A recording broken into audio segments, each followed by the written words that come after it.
As I mentioned earlier, Prospect staff prides itself on innovation. One of our chief innovators is KPage, who also serves as our teaching and learning facilitator, along with Joyce Kim.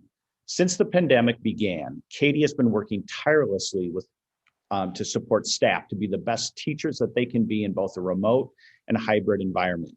Katie creates how-to videos for staff, leads virtual training sessions, and is constantly learning herself so that she can help her colleagues. The admin team is so grateful to have Katie on our staff.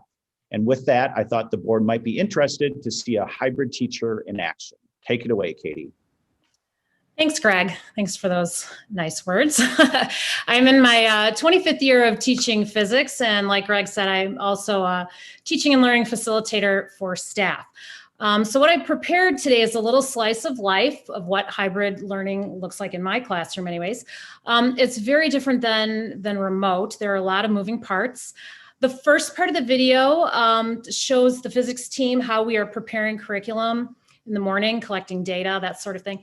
And then the next part I filmed all in one class session last Friday. I took 70 minutes of video. Get ready. We're going to watch all 70.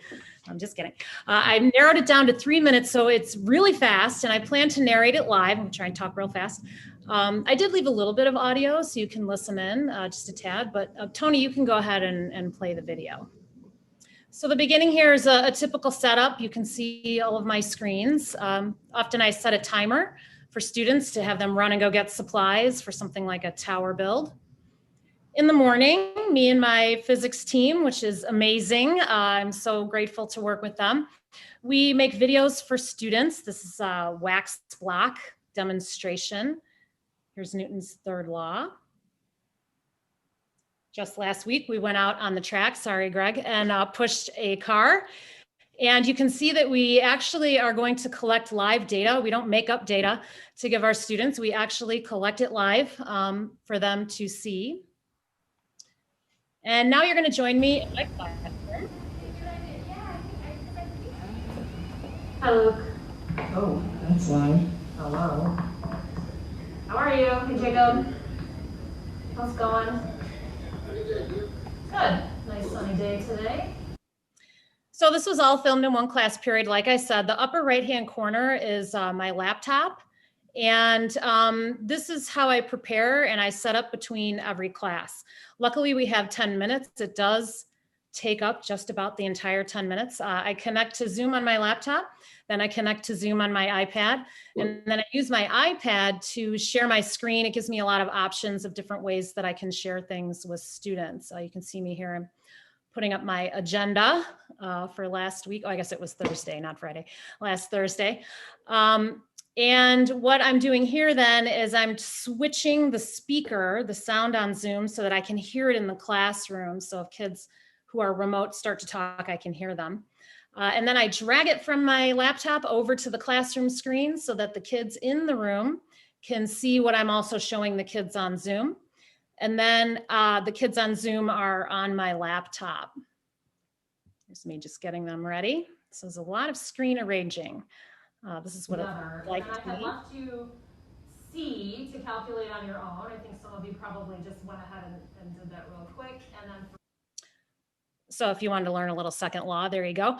And so students in the room can see my notes like they normally would last year. And then kids at home are seeing the exact same thing. I also will make a recording too for them. Oh, okay. All right, scroll down to number 4.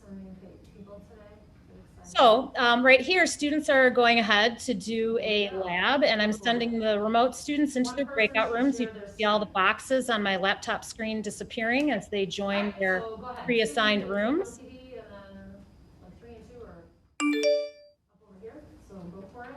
And then I'm directing the kids in the room to work together on the same activity the kids online are working on.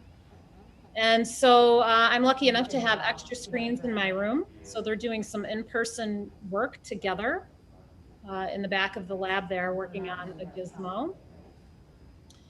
While I'm helping the students in the room, the remote students are working together in their lab groups. But if they need help, I can hear them with the classroom speakers, and they can hear me because the microphone project. So that's for sure the most positive, most force, yes, to the right.